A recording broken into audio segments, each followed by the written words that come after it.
Mesmer et l'ombre de Rebecca, histoire vraie. Congo-Brazzaville. À Brazzaville, dans le quartier animé de Bakongo, vivait Mesmer, un homme connu pour son goût immodéré des femmes. Chaque jour, il changeait de compagne, insatiable dans ses conquêtes.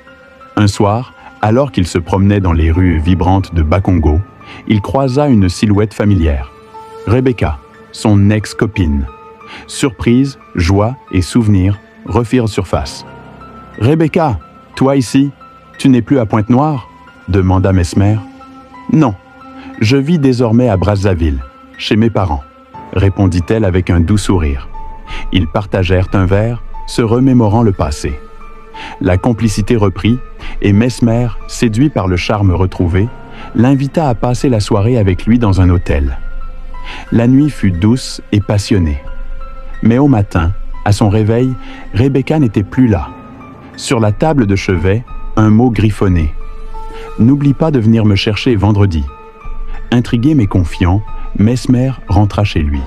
Sa femme, ignorante de sa trahison, l'accueillit comme si de rien n'était. Vendredi arriva. Fidèle à sa promesse, Mesmer prit un taxi jusqu'à l'adresse indiquée par Rebecca. Mais en arrivant, une atmosphère étrange régnait. Des chants, des pleurs, des prières. C'était une veillée mortuaire. Dérouté, Mesmer aborda une jeune fille devant la parcelle. « Bonsoir, je suis un ami de Rebecca.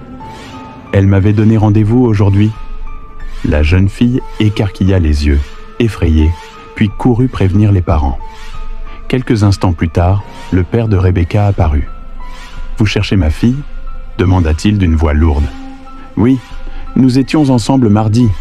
Elle m'a même donné cette adresse pour venir la chercher aujourd'hui. » À ces mots, la famille éclata en sanglots. Le père, bouleversé, posa une main ferme sur l'épaule de Mesmer. « Mon fils, Rebecca est morte il y a 2 semaines. Son corps est encore à la morgue.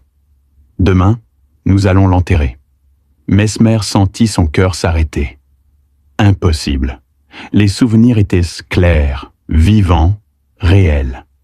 Pourtant, à l'entrée de la maison, une grande photo encadrée de Rebecca souriait parmi les bougies et les fleurs. Terrifié, Mesmer arracha son costume, sortit précipitamment et appela un taxi.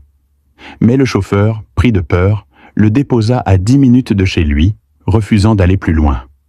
Essoufflé, Mesmer arriva enfin chez lui. Pris de panique, il confessa tout à sa femme.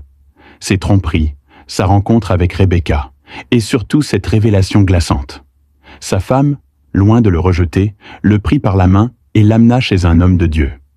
Le prêtre pria, l'oignit d'huile et le délivra de l'emprise des esprits. Ce jour-là, Mesmer changea de vie. Il abandonna l'alcool. Il renonça à l'infidélité. Il se tourna vers Dieu et choisit de rester fidèle à sa femme. Avec elle, il bâtit une famille.